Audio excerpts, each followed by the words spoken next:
Welcome. I'm thrilled to have you. We are right now, all of you guys are taking part in a global event called 24 Hours of Reality Countdown to the Future.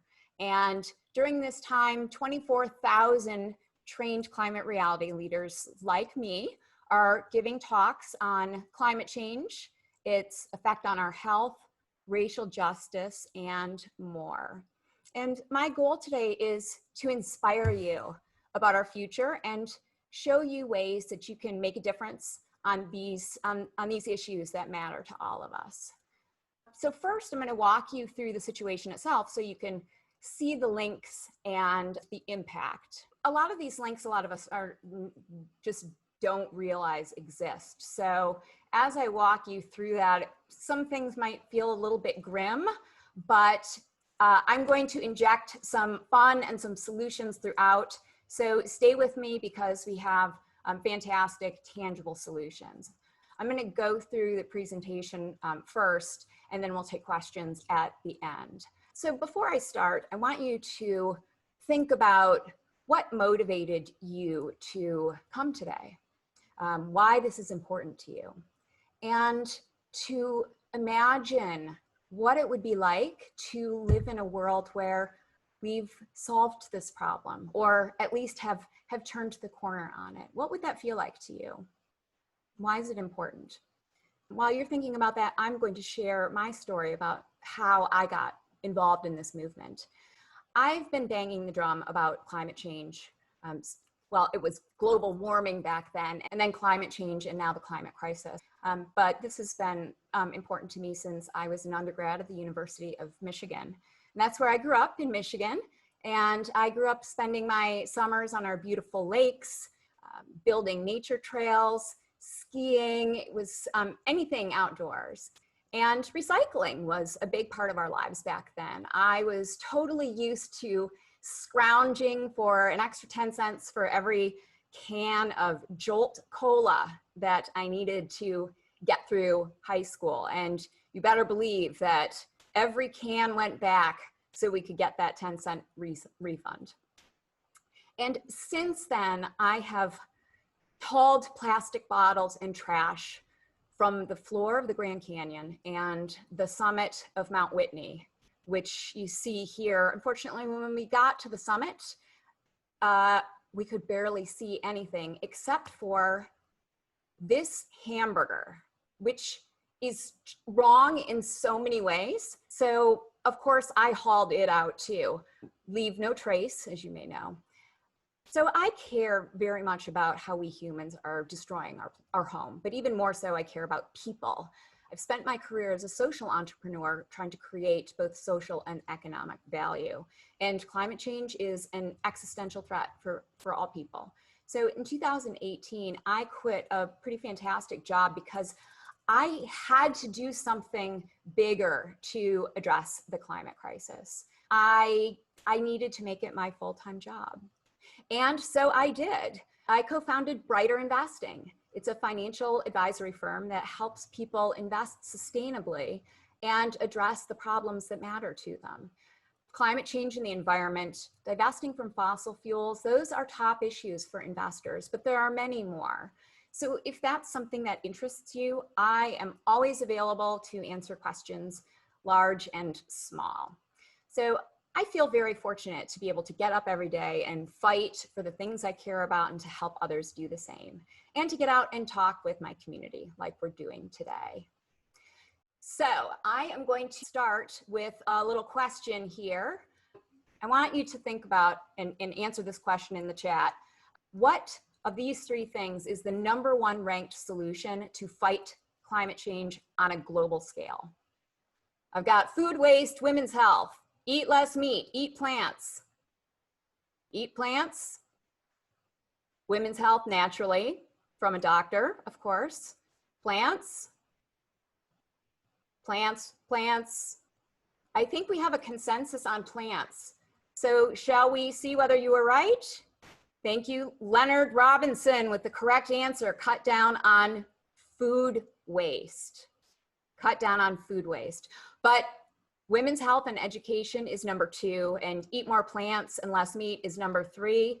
And every solution is important, but we're going to talk about these things. I just wanted you to keep them in mind. And with that, this is the blue marble. They took this image on the last Apollo mission, and it's the first image showing the Earth fully illuminated. This photo changed the way humanity thought about our common home, and it reminds us that we're all connected and that our actions have an impact on the planet. And this impact has created the most serious challenge that humanity has ever faced. And today, we're going to discuss really the 3 only remaining questions that we have about the climate crisis. Must we change? Can we change? And then will we change? So first, must we change? The scientific community all around the world has been telling us for a long time that yes, we must change. And now Mother Nature is telling us that as well. So let's take a look. The sky and our atmosphere, it's not this vast, limitless expanse as you might think when you look up at it. In reality, there is just a very thin shell of atmosphere surrounding the planet. And we're putting 152 million tons of global warming pollution into the atmosphere every single day. And for those of you who can't really fathom what 152 million a day is, well, for those of you who knew me in high school, and we've got a few folks, it's the equivalent of 150 to 1983 Chevy Chevettes, 152 million Chevettes a day. Or you could think about it as 500,000 first-generation atomic bombs being exploded every day, 365 days a year. So, since the 1800s, scientists have understood the basic science of global warming. Energy comes from the sun in the form of light, and most of that energy is absorbed and warms the Earth. Some of that energy is reflected back into space, and the atmosphere traps some of it, which is a good thing. This natural greenhouse gas process has kept our planet at a stable temperature and enabled life to thrive. But all that pollution is thickening the atmosphere, and meaning that we're trapping more and more heat, and now it's warming our planet at an unprecedented rate. So where is all this global warming, heat trapping pollution coming from? Well, a variety of sources. Agriculture is a big one. Burning forests and the thawing permafrost, they are releasing stored carbon back into the atmosphere. Obviously, oil production, coal mining, coal plants and industry. We've got landfills and transportation, but by far the biggest source is the burning of fossil fuels. And since World War II, that has gone up quite dramatically. And here's how air temperatures have gone up year by year. Things have really heated up since the 80s. And in 2020, it's probably going to be the new hottest year ever. But until the end of this year, 19 of the 20 hottest years ever measured with instruments have occurred since 2001. And the hottest 5 have been the last 5. We have just experienced the hottest summer on record, setting records for heat, hurricanes, fire, and melting ice. Friends and family in Phoenix have had a rough year. 130 days where the average temperature, and this includes all 24 hours, when it should cool down at night, it's not. 130 days where the average temperature was over 100 degrees, and 50 days where it was over 110. There is just simply no relief. We're seeing record temperatures all over the world. In Baghdad, 127 degrees. At the beginning of this year, we all read about the extreme heat in Australia and the shocking fires that killed more than 1 billion animals. Last year was Europe's hottest. All of these countries set all-time records. And then this June, It hit over 100 degrees in Siberia. That's the hottest temperature ever measured north of the Arctic Circle. Now, since most of the Earth is water, it won't surprise you that 93% of the extra heat goes into the oceans, and that drives up ocean temperatures. And we're probably going to set another record in 2020. And this is important because for every degree of warming, the atmosphere can hold 7% more water vapor. And hotter water thereby increases the strength and frequency of ocean storms because the storms are just holding so much more water and they slow down over that warm water. And that means they can do that much more damage when they slowly move over land. Now, we all have been tracking this year's Atlantic hurricane season, and boy, it has been crazy, setting a slew of new records. But I want to show you this typhoon in the Philippines this May. It affected more than 500,000 people. And with the pandemic, it made evacuation and rescues far more challenging and dangerous to everyone's health.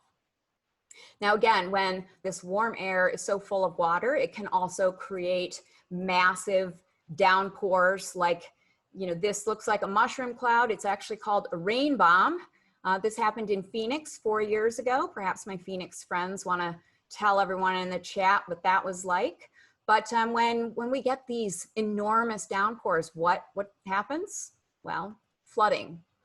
Last year, farmers couldn't plant 20 million acres in the prime farmland of the Midwest because of the rain and flooding. It caused $20 billion in damages. In Atlanta, we're getting 75% more heavy downpours than we did since 1950. Here's a flood in New Jersey last summer, waist deep. Flooding is actually an example of how the climate crisis links to health and racial injustice because it disproportionately affects Black neighborhoods and communities. You are going to hear this time and time again in the next 45 minutes. And frankly, that's a pattern that's holding all over the world. Climate change is an issue of racial, economic, and social justice. As Pope Francis wrote 5 years ago, the gravest effects of all attacks on the environment are suffered by the poorest. And these climate-related events are also damaging our critical infrastructure that is already aging and in trouble. So think about the costs we face when that happens. In Michigan this May, 2 dams failed in the heavy rain, including this one, the Sanford Dam, which flooded communities downstream. And then think about more toxic infrastructure like oil holding tanks in Texas. There were 100 toxic chemical releases during Hurricane Harvey. And again, the communities they affected were poor and minority communities. There is a solution here for people and planet. I don't know who said it, but infrastructure isn't sexy. But without it, we are going nowhere. So you can make a difference by using your votes and your voice. We're going to talk about these 3 ways to make a difference: your votes, your voice, and your choices. In this case, it's the first 2. Know what's going on with your local and state spending on infrastructure. And whenever there's an opportunity to vote, find out where candidates stand.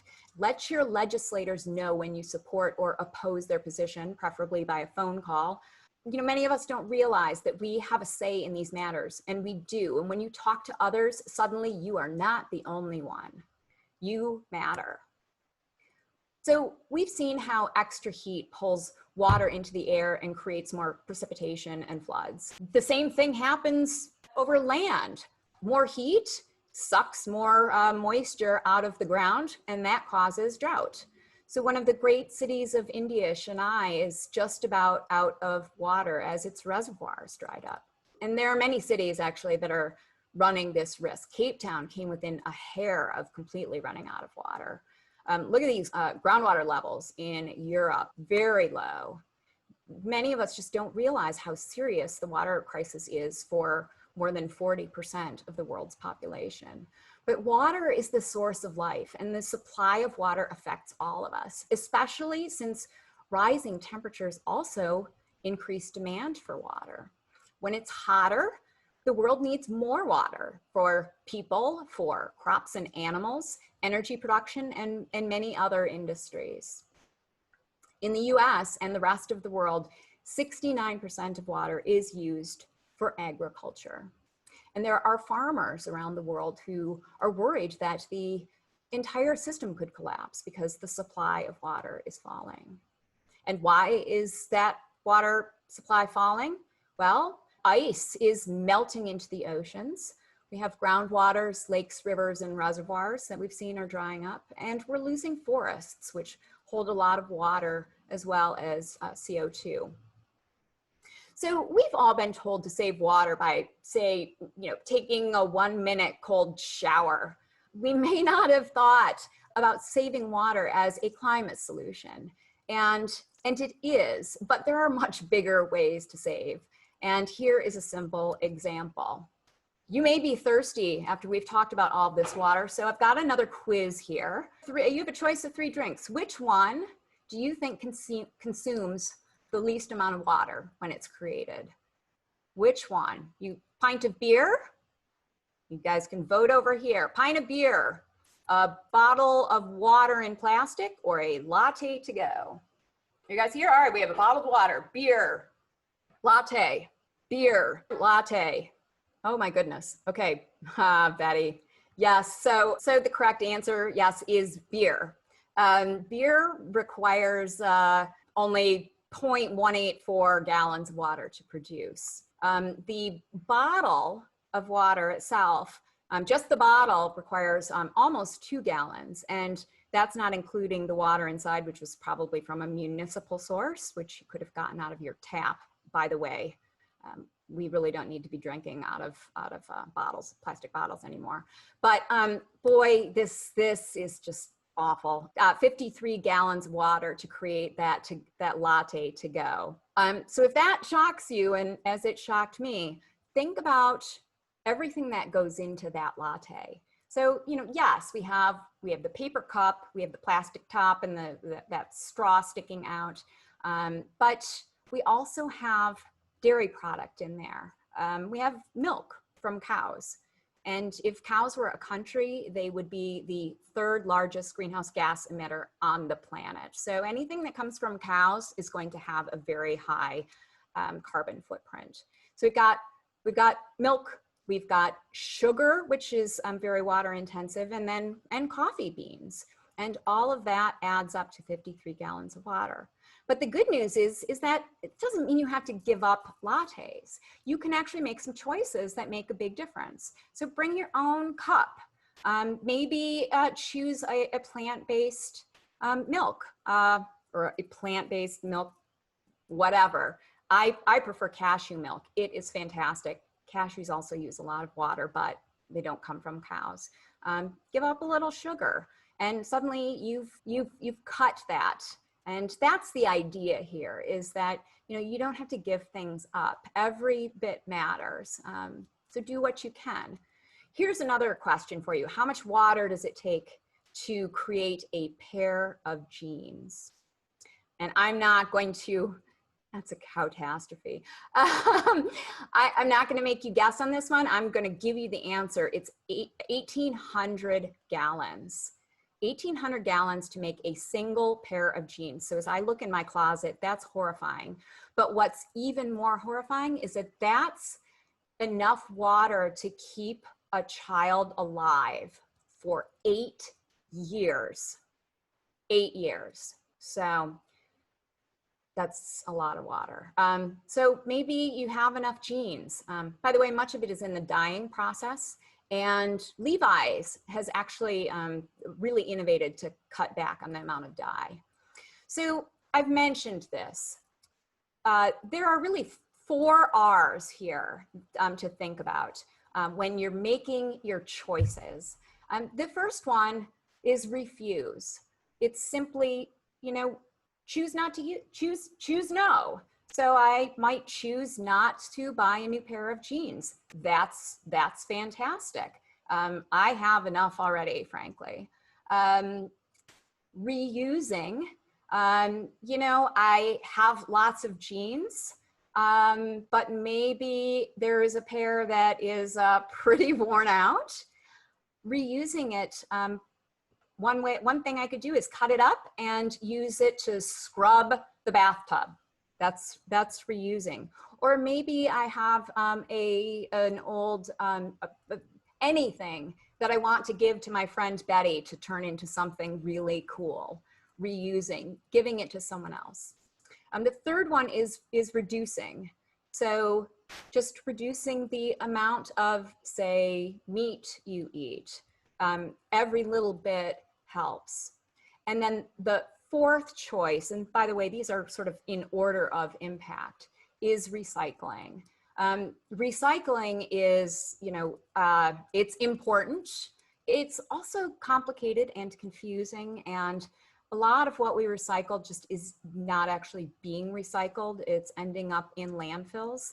That is a crisis. It doesn't mean we shouldn't do it, but it is better not to have had that product that needs to be recycled in the first place. So back to what Mother Nature is telling us. Heat and fire are related. No surprise there. And as the heat goes up, we're seeing more fires. I'm not going to talk about California. I worry about all of you out in California constantly, especially breathing all of that polluted air. But this is not a Western US phenomenon. This is a global phenomenon. This was in South Korea last year. 2 years ago, Sweden had over 60 fires, including 8 above the Arctic Circle, 1 million acres in Chile. Huge areas of Russia burned last year. And that brings me to a story that started with a massive fire that killed 55,000 people in Russia 10 years ago. And you're about to see some potentially surprising links between this and other consequences of the climate crisis. Because after that big fire that killed all those people, Russia took all its grain off the world markets, as did Ukraine and Kazakhstan. And so world food prices reached an all-time record for the second time in 3 years. And there were food riots in 60 countries around the world, including in Tunisia, where at the peak of food prices, a food vendor set himself on fire. And his last words weren't "down with the tyrant." They were, "How am I supposed to live?" Well, this is what touched off the Arab Spring. So we have to recognize the political consequences and the instability that come from disruptions due to the climate crisis. Here's another example. This is one of the thousands of farmers in Syria who lost their land because of climate-related drought.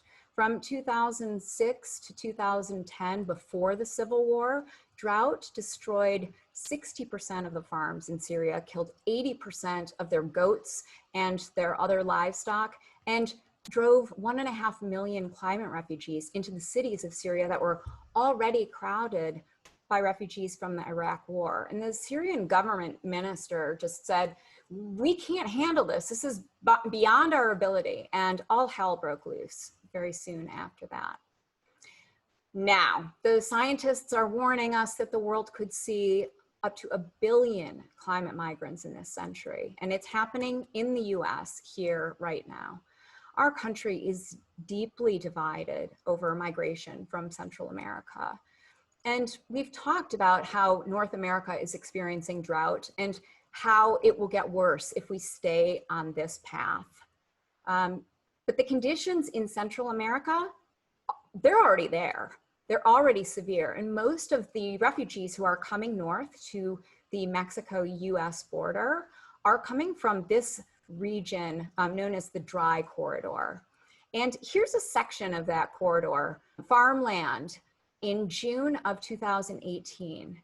And then in August, 6, 7, 8 weeks later, it's completely dry. How do you grow crops on this kind of land? You can't. these families are hungry. That's the main reason they're leaving. The scholars who really study this have told us they're not terrorists, they're not criminals, they're hungry. They're trying to feed their families. And this is one of the reasons that the US Department of Defense and security agencies around the world have been warning us that the climate crisis is a global security issue because of food shortages, water shortages, pandemic disease, refugees, and disasters. Whew. So, continuing, one of the most important things many of us don't realize is the link between climate change and our health. This is one of the things you read about when you signed up for this session. The Lancet is repeatedly telling us that climate change is the biggest global health threat of the 21st century. And here's another stat that you guys may not know. More people die in the US from extreme heat than all other weather events combined.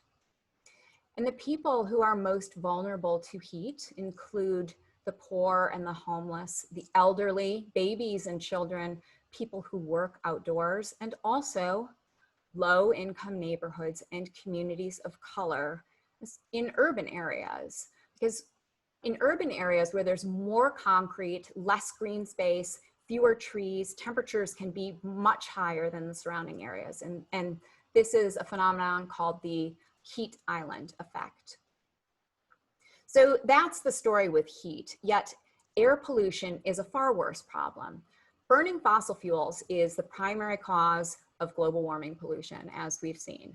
But that same act of burning those fossil fuels fills the air with this nasty particulate pollution, which causes lung diseases and heart diseases. And Sam, if you want to list all of the terrible things it does, feel free. Here's Poland. By their first birthday, a baby born in Warsaw will inhale the equivalent of smoke from 1,000 cigarettes. That is unacceptable in any way, shape, or form. Here's another example. Asthma is twice as common among Black children versus white children, often due to where they live. Yet the number of Black children who die from it is 10 times larger. That has to be changed. Now, some of it is due to unequal access to healthcare, but mainly this is an environmental injustice issue. All of us have a cause for deep concern over the impact of climate on the world's food supply. For one, for each degree of warming, the yield of these crops is dropping. And these 4 crops represent 2/3 of the calories our global population needs. And these crops are losing nutrients that our bodies depend on. We've also discovered that higher water temperatures affect the nutrition that we get from seafood. So the heat reduces their nutritional value, but scientists tell us we could also lose 40 to 60% of our fish species, which more than 1 billion people rely on for protein. And we love fish too, so that's not great news. Now, this octopus, the octopus is an amazing creature, and I'm sure this octopus figured out how to get out of this Miami parking garage, but it didn't choose to swim there. Sea level rise from melting ice swept it in. NASA's estimate of the ice loss in Greenland shows us that it's melting at a rate 4 times faster than they originally thought. And on the other pole, the same thing is happening in Antarctica, where we're seeing a much higher rate of ice loss each year. And that is affecting cities on coastlines everywhere, many, many US cities, but when you rank them by the assets at risk, Miami comes in at #1 in the world, and New York and Newark come in at #3. And in low-lying Pacific Island nations, they're already having to move. They're buying land in other countries. camps to house their climate refugees. So here's where the relationship with COVID is most obvious. Warmer weather and crazy precipitation is better for diseases and worse for humans. And as we see more destruction of areas that were previously wild, we're seeing more diseases appear because there are millions of viruses in these areas, and now we're coming into contact with them. We get 5 new diseases every year, like COVID this year. And with COVID, we see this pattern show up. Again, Black Americans are dying at a rate more than twice that of white Americans for many reasons, but the climate crisis is one of the principal ones. I want to quickly touch on deforestation because it's something we can all help prevent. This map shows the causes of deforestation around the world. Earth needs these trees because they're the most effective technology to pull carbon emissions out of the atmosphere. So one big thing you can do is to reduce the number of trees that need to be cut down for your stuff. Just swapping paper towel for rags made out of your old t-shirts makes a huge difference. Use less paper, and when you do, use both sides. Buy 100% recycled paper and recycle it again when you're done. And when you buy wood products, furniture, find out where that wood came from, if it was sustainably harvested. And whenever you can, choose bamboo. And planting trees is incredibly important. And we're going to take an important climate action right now. So the Climate Reality Project is planting a tree in honor of each and every one of you for attending today. And this is the perfect time for you guys to fill out the form so you don't forget.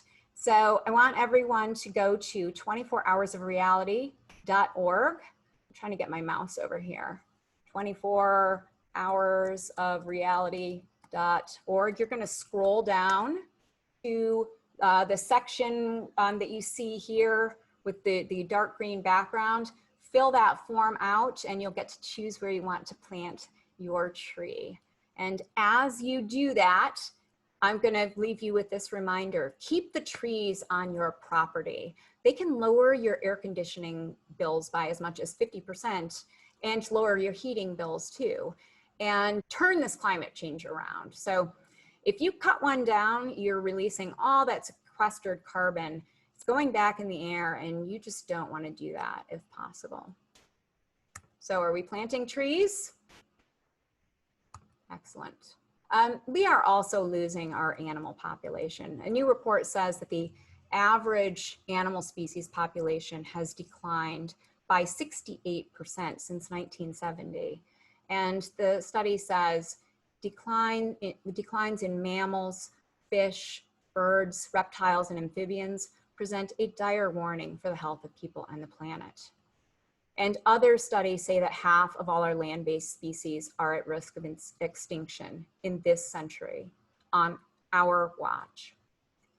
The World Economic Forum has called climate change the #1 threat to the global economy for each of the last 4 years, for all of these reasons and more, plus the national security, health, and other things we've talked about, and many others that we don't. And yet, despite the fact that we know that the burning of fossil fuels is driving this crisis, we continue to subsidize it. And that artificially drives the cost of fossil fuels down and makes renewables comparably more expensive.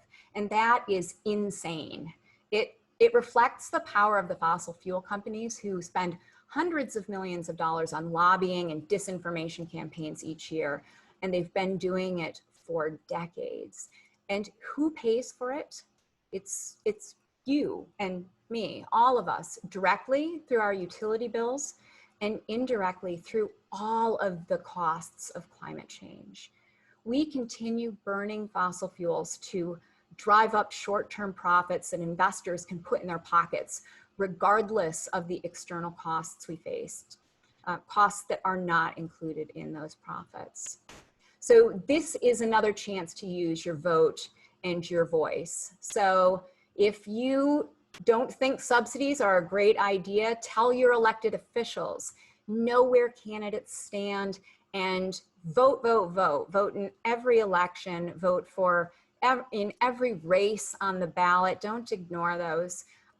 These are opportunities to change what's happening.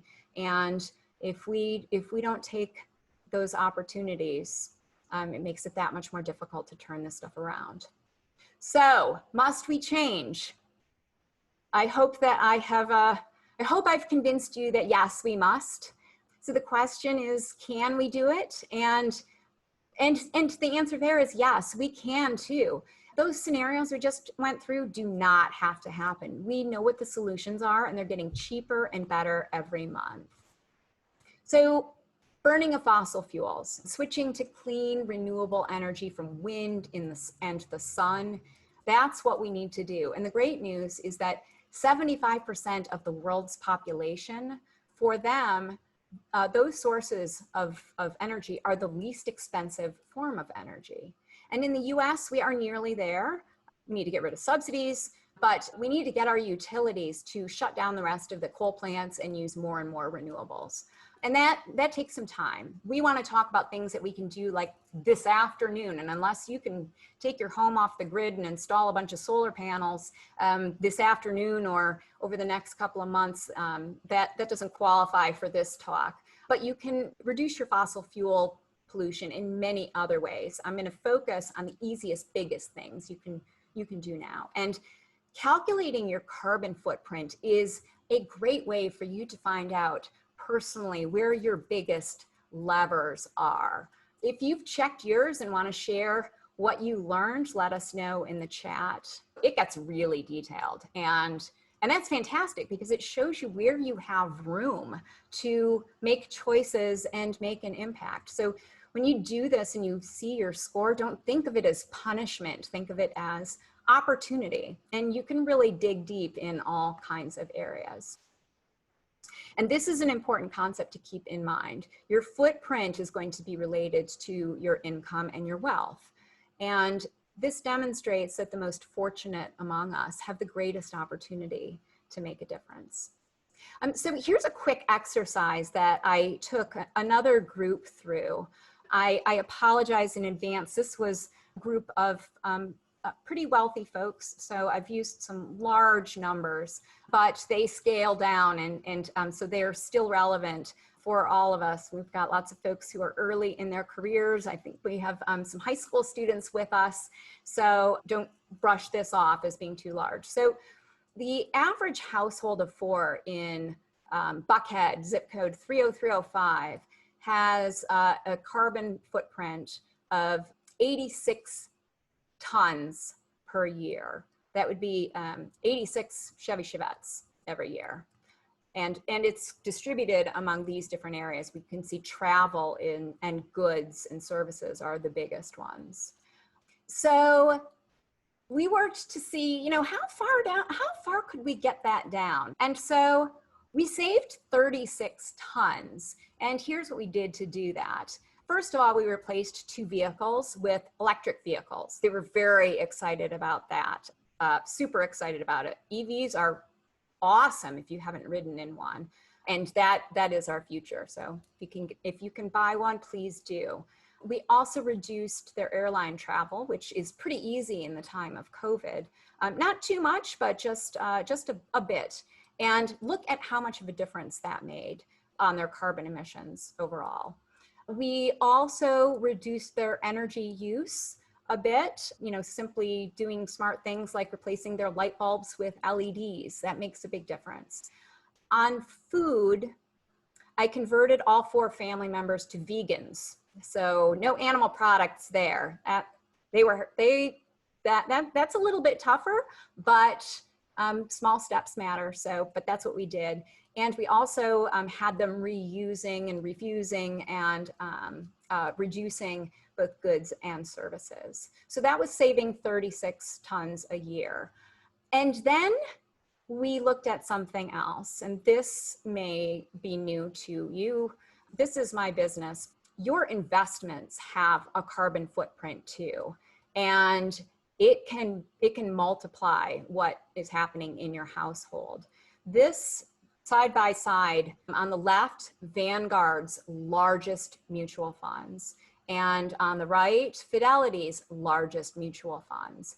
And they are chock full of fossil fuels.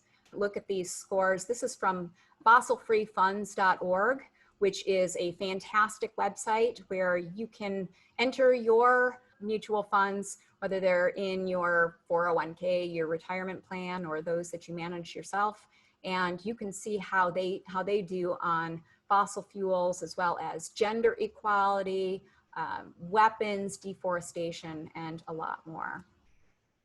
The S&P 500, here are all the largest S&P 500 ETFs, and I'm seeing a lot of D's and F's and a C, 2 C's, again, full of fossil fuels. So this is $1 million stock portfolio. That's what I wanted to apologize for. What we did, we took a portfolio made of 30% bonds and 70% stocks. And the stocks created this colorful portfolio here. It's a well-diversified portfolio with all mutual funds in all the different categories that make up a good diversified portfolio. And what I did was to put all of each of the largest mutual funds in each category into this portfolio. And the result was a carbon footprint of 146 tons per year for that $1 million. So what could we do with that? So I replaced then all of those mutual funds with sustainable funds. And these are, a lot of these funds are funds that our clients are in, just to see what that looked like. And the carbon footprint of that portfolio was about 52 tons per million. So we saved 94 tons per year. So if we want to make a comparison here, all that work and going vegan saved 36 tons, and that's wonderful. But our portfolio saved a lot more. And that's a one-time thing that you can do, and then it continues to work its magic over time and as it grows. So that is something that you can do. We could certainly help you with that, and that's a huge way for you to make a difference. We are getting low on time, so I'm going to remind you of these 3 things we brought up at the beginning, the top 3 things that you can do beyond the renewable energy component. Cutting down on food waste, number 1. So the first thing I want you to do when you shut down this webinar is to go look in your fridge, because Americans waste 40% of the food that we buy. And that's wasteful from a financial perspective. And wasting that food means that all of the carbon emissions that went into creating that food were for naught. And we've seen that agriculture is one of the biggest emitters of greenhouse gases. Overall, the world loses 1/3 of all food produced, and that's along the supply chain. What we can control is the food in our fridge or on our plate at a restaurant. You know, if you're embarrassed to take home food from a restaurant, please don't be, because that food is just going in the trash, and that is wasteful, and it's wasting your money too. So by doing that, you are demonstrating that you are a smarter human being. That's a good thing. And you guys are smarter than the average bears. Women's health and education. This one surprises everyone until you really think about why this is so important, why this is number 2. By educating women, we help them get beyond spending their days finding food and water for large families. It gives them a chance to break the cycle of poverty and to start businesses that provide economic benefits to their families, their communities, and eventually to all of us. On the health side, the key is to provide access to reproductive care.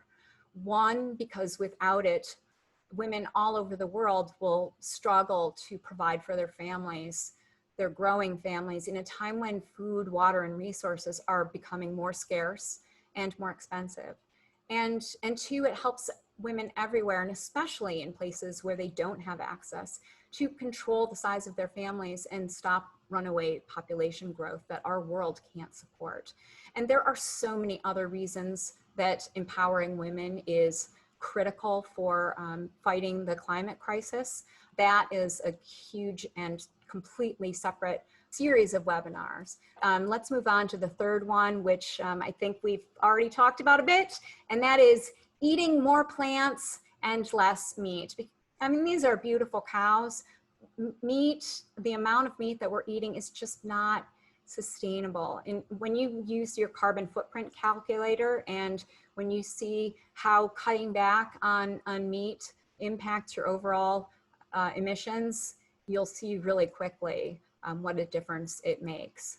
Again, cows, as a nation, third largest greenhouse gas emitters. So, couple of minutes on clean energy, and then I'll be ready to take your questions, and I hope that you have them. 20 years ago, they projected that, well, they projected our worldwide wind capacity.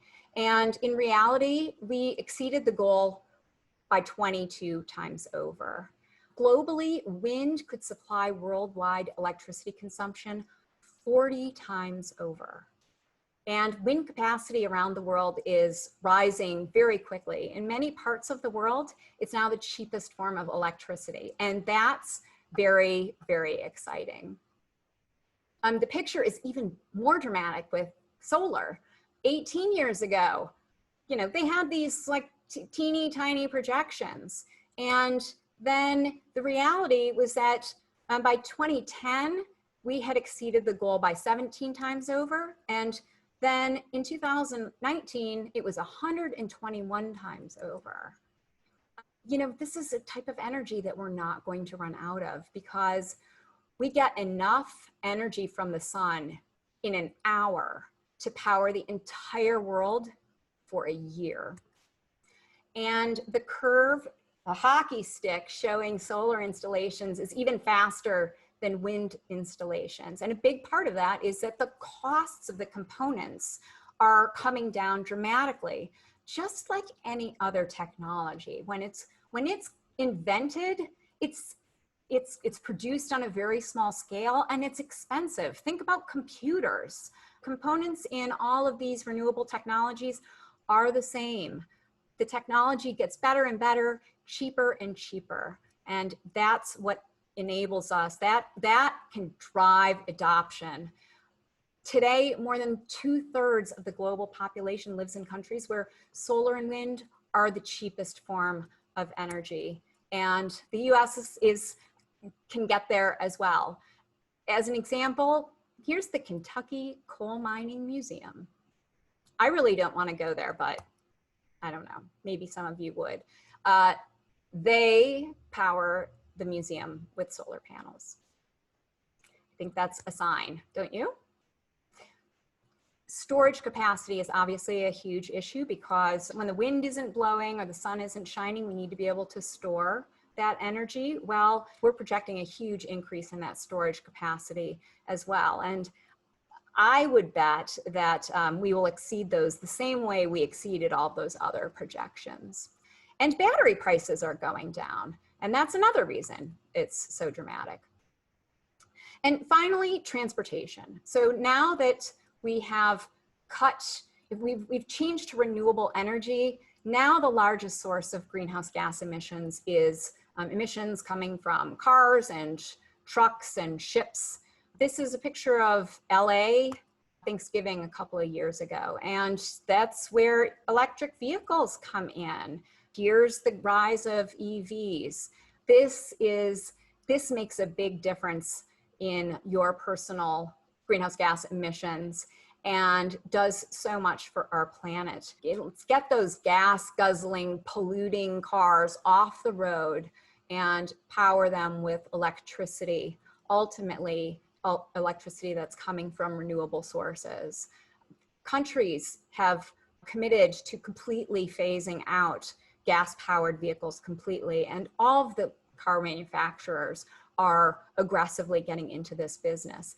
And again, like any technology, the prices are coming down. So if today an EV is out of your budget, hang tight, because those numbers are going to decrease. LED lights. It is shocking how inefficient our old light bulbs are. And by just switching out your light bulbs, LED lights can save a tremendous amount of energy. I don't have a number in front of me. You know, they are a little more expensive up front, but again, those costs have come down. But the energy savings they deliver, and again, making a difference in the fight to stop this climate crisis, is pretty significant. So this is something important you could do. Plus, if you buy the colored ones, you can have so much fun. I love mine. So that brings us to the end. Will we change? Do we have the will to change? I know I do. And I hope that after this, those of you who are maybe wondering a little bit have come to the conclusion that yes, we will. And there's exciting news on that. In December of 2015, the Paris Climate Accords, in those negotiations, every nation in the world agreed to phase down greenhouse gas emissions to net zero emissions as early as the second half of this century, as early as possible. But climate action isn't just what countries do. We all have a chance to take the lead on climate, and we're seeing companies, states, and cities commit to reducing emissions. We're seeing institutional and individual investors cut fossil fuels and major polluters out of their portfolios and moving that money into leaders that are developing these new technologies, that are emitting far less, that have aggressive goals and can drive change much more quickly. That's why moving money can do so much. Let's starve out the laggards and support the leaders. We are also seeing people using their voices to march and demonstrate, and their votes at the ballot box to make changes necessary to solve this crisis.